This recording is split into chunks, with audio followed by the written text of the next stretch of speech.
I bought those 2 acres outside Brookpine Gardens because I was tired of people with nothing better to do treating other grown adults like badly trained pets. No HOA, no committee, no pastel newsletter telling me what shade of brown my fence was allowed to be. Just land, a workshop, and enough breathing room to hear myself think, which, as it turned out, was exactly what Gloria Campbell could not stand. When I signed the papers, it felt like I'd slipped the cuffs off without anyone noticing. The place wasn't fancy, but it was solid, 2 acres of scrubby ground, a detached garage, a carport, and just enough distance from the nearest neighbor that if I fired up a core drill at 10 in the morning, nobody should have cared. For me, that was heaven. I'm a licensed contractor, smart infrastructure, solar arrays, backup systems, diagnostic work, the kind of job that means I keep a whole lot more than a hammer and a toolbox around. I had 6-figure equipment, custom rigs, inverters, laser cutters, circuit analyzers, prototype parts, all the expensive little miracles that let modern systems work without people ever thinking about them. So I turned that garage into a fortress. Steel locks, floodlights, motion sensors, cameras, alarms, the whole paranoid Boy Scout package. Maybe it was overkill, but when your livelihood can be loaded into the back of a van in under 20 minutes, you learn not to romanticize trust. The first few months were perfect. I'd get up before the sun, pour coffee black enough to strip paint, answer emails in the kitchen, then head out to the workshop while the morning still felt cool and quiet. Some days a client would stop by with plans or parts. Some days I'd test something loud, but always during business hours. I wasn't running a circus. I was just working. Then Gloria showed up. The first time I saw her, she came marching up my gravel drive like she was leading a raid on enemy soil. Mid-50s, platinum blonde bun wound so tight it looked painful, orthopedic flats crunching over the stones, clipboard tucked under one arm like a badge. She didn't knock, didn't smile, didn't even introduce herself at first. Just stood there at the edge of my driveway, staring at my garage like it had insulted her personally. "You running a business here?" she said. I looked at her, then at the garage, then back at her. "I own a business, yes. This is a residential area." "Sure is," I said. "Good thing I live here." That didn't amuse her. She drew herself up and said, with all the drama of someone announcing martial law, that I was under Brookpine Gardens jurisdiction and the neighborhood had standards. I told her, politely at first, that my property was outside the HOA boundary, not in it, never had been, county records would back that up, and if she wanted to spend her afternoon looking stupid at the clerk's office, that was her business. That was when she finally gave me her name. Gloria Campbell, new president of the Brookpine Gardens Homeowners Association. I said, "Good for you," and turned back toward my shop. That should have ended it. Instead, it fed her. Over the next few weeks, Gloria turned up like a bad smell. First it was pamphlets about neighborhood harmony. Then suggestions that I move my truck somewhere less visible. Then official-looking letters on HOA stationery claiming I was damaging community aesthetics and operating unauthorized commercial activity. Every time, I responded the same way, "Not a member, not under your authority, stop contacting me." She didn't stop. She escalated. Neighbors started acting strange. People who'd waved before suddenly looked past me, like I was radioactive. I found out there was some local Facebook group posting photos of my driveway and calling my place an industrial zone in disguise. One flyer got shoved into my mailbox comparing my workshop to a meth lab, which honestly might have been funny if it hadn't been so pathetic. Gloria, apparently, had decided I was the monster under the suburban bed, and she was selling the story hard. I still figured it would burn itself out. I had permits, licenses, insurance, camera coverage, receipts, all the boring adult things that are supposed to protect you from idiots with delusions of power. What I didn't understand then was that people like Gloria don't care whether they're right. They care whether everyone else gets tired before they do. A few weeks later, I had a 3-day install upstate, solar battery array for a medical lab, delicate work, good money, zero room for error.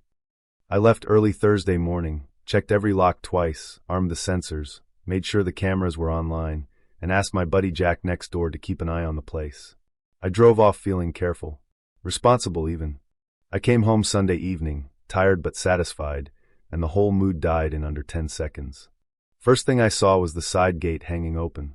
Not unlocked, open. Wide. That gate had a triple bolt lock and a steel latch I'd installed myself. Then I looked up at the side camera. Dead. Beige paint smeared across the lens in ugly, lazy swirls. The back one had been ripped off the mount and tossed into the dirt like it had been executed. My stomach dropped before my brain fully caught up. I ran to the carport. Empty. Not messy. Not rummaged through. Empty in that eerie, surgical way that tells you somebody came prepared. My laser rig was gone. Calibration tools, torque kits, diagnostic tablets, cable coils, flight cases, battery cart, meters, analyzers, all of it, cleaned out. In the middle of that hollowed-out space sat one folding table with a brick on top of an envelope, like some smug little stage prop. Inside was a typed notice with the Brookpine Gardens HOA logo across the top. Notice of abatement.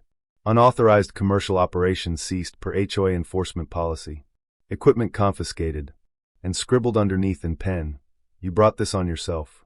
I stood there listening to the evening insects, the distant bark of somebody's dog, the blood pounding in my ears, and I had one of those moments where anger goes so cold it almost feels calm.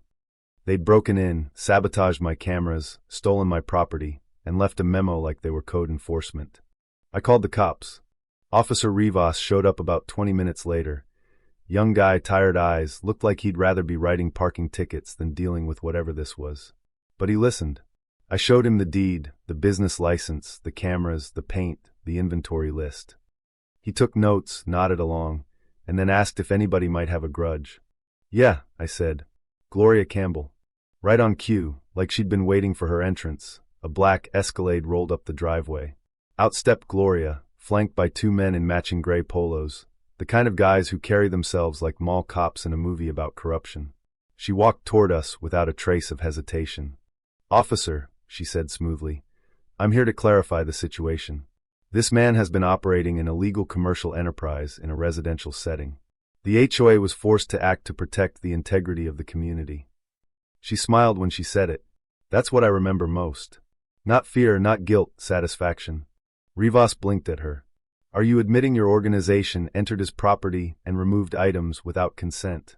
"We executed a community enforcement directive." I said, "My property is not in your HOA." Gloria ignored me and started spinning a story so wild it almost deserved applause. Claimed I'd made threats. Claimed I'd talked about bringing down their system. Claimed I was aggressive and unstable. She took things I'd said about off-grid solar and twisted them into something that sounded halfway between sabotage and terrorism. And for a second, I could see the confusion in Rivas's face, that dangerous little gray area where liars thrive. That was the moment I realized this was bigger than some nosy woman with a clipboard. Gloria wasn't bluffing anymore. She was building cover. 2 days later, I got served with a county court complaint on my own front porch. Gloria, through the HOA, was suing me. According to her paperwork, I was running an illegal industrial operation, threatening the peace, damaging property values, intimidating board members, destabilizing governance, and yes, one statement more or less implied I was a danger to civilized society because I'd said their bylaws didn't apply to me. 3 board members had signed sworn statements saying I threatened them. One claimed I said I'd burn the system to the ground. I read the whole stack standing in my doorway, jaw locked so hard it hurt, and then I called Kendra Blaine. Kendra was my attorney, real estate litigator, caffeine-powered, scary in a deeply comforting way. I laid it all out for her. Gloria, the theft, the fake authority, the lawsuit, the vandalized cameras, the forged narrative. Kendra listened in silence, then said, "She stole from you and filed first so she could pose as the victim. That is either brilliant or profoundly stupid." When I met her that afternoon, I brought everything: deed, license, permits, insurance, receipts, screenshots, copies of Gloria's letters. Kendra went through it page by page, underlining things, making these little sounds under her breath like she was personally offended by bad lawyering. Finally, she looked up and said, "You're clean." She knows you're clean. That's why she's making noise. The next morning, we filed back. Civil complaint against Gloria and the HOA. Unlawful entry. Theft. Vandalism. Defamation. Malicious abuse of process. Kendra moved fast, faster than Gloria expected. She also filed for preservation of HOA surveillance footage and internal communications, which is legal language for don't you dare delete a thing. Meanwhile, I kept building the case. I printed copies of the complaint and hand-delivered them to every house bordering mine. No speech, no drama, just, you deserve to know what's actually happening. That was when the tide started turning. One of the neighbors, a retired firefighter named Neil, read the first page, looked up at me, and said, "That woman's been hunting for a crusade since she got that title. You're just the first person who didn't bow." Then came the twist neither Gloria nor I saw coming. Kendra got a judge to sign off on a search warrant for HOA property based on the theft, the sabotaged cameras, the forged paperwork, and the value of the missing equipment. Wednesday morning, I met her and 2 county deputies outside the Brookpine Gardens HOA office, a sad little prefab building with fake columns and the kind of sign that screams budget tyranny. We searched the place top to bottom.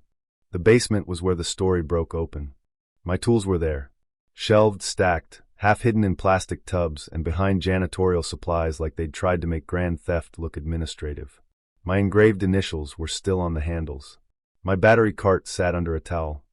Next to the equipment were inventory logs listing it as resident donation, and sitting right there in the folder was a pre-written donation acknowledgement letter with my name on it, and a signature so badly forged it looked like somebody copied it from memory while drunk. And in the far upper corner of that basement was a small surveillance camera, still active. Its footage showed everything. The night I left town, a white HOA van pulled up along my fence. 2 men in Brookpine polos cut the lock, killed the lights, climbed in, and hauled my gear out piece by piece. And standing there the whole time, directing them like she was managing a bake sale, was Gloria Campbell, clipboard in hand, chin up, perfectly certain she'd never answer for any of it. When Kendra saw that footage, she leaned toward me and whispered, "Now we bury her." 2 days later, deputies walked into a Brookpine board meeting and arrested Gloria in front of the entire room. I wasn't there, but I heard enough from people who were. She tried to call it harassment. Tried to say it was political.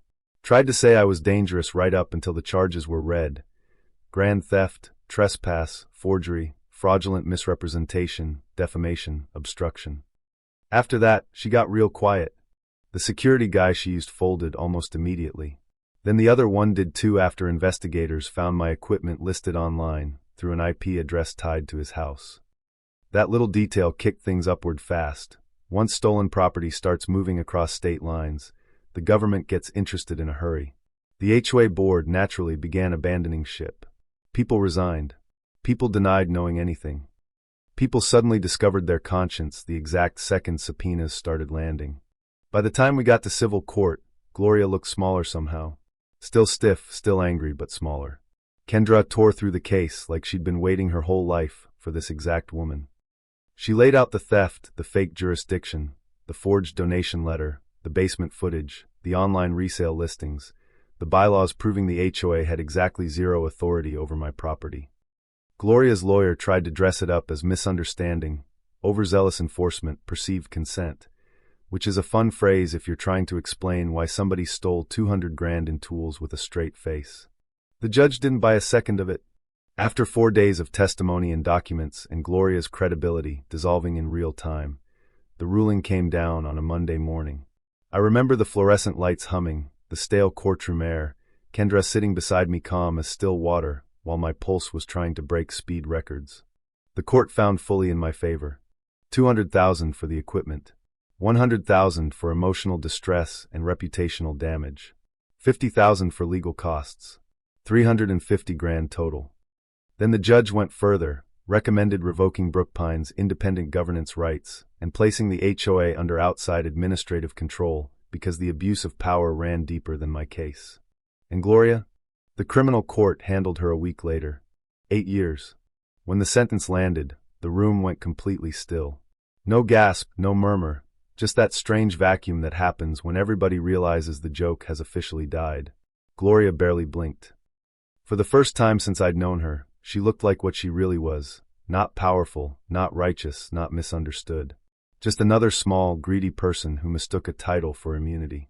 Back home, I rebuilt the workshop piece by piece. New tools, smarter layout, better locks, more cameras than a casino. Over my main bench, I hung a screenshot from courtroom footage, Gloria mid-protest, cuffs just visible, and under it I put 3 words. Never again here. And somewhere in all that wreckage, I learned something I wish I'd understood earlier. Power doesn't always show up wearing a uniform or holding public office. Sometimes it's a woman with a clipboard and a cheap seal on letterhead, counting on your exhaustion more than her authority. That's the trick. People like that don't need to be right. They just need enough silence around them to pretend they are. The law matters, sure. Documentation matters. But sometimes the real difference between getting crushed and getting justice is whether you decide, finally, that being left alone is worth fighting for. So yeah, when I hear the garage humming now, when I see the lights kick on over my fence, when I walk past that workbench and remember Gloria being let out in cuffs, I'll admit it. It feels good. Not noble. Not poetic. Good. Karma doesn't always arrive in thunder. Sometimes it shows up in a courtroom, wearing sensible shoes, and hands somebody exactly what they earned. But here's the part ones still think about. When does protecting a community become controlling it? And how much damage do we let people do before we stop calling it rules and start calling it what it is? Tell me what you think. Was this justice, revenge, or both? And have you ever had your own Gloria? Somebody who confused a little authority with the right to run your life?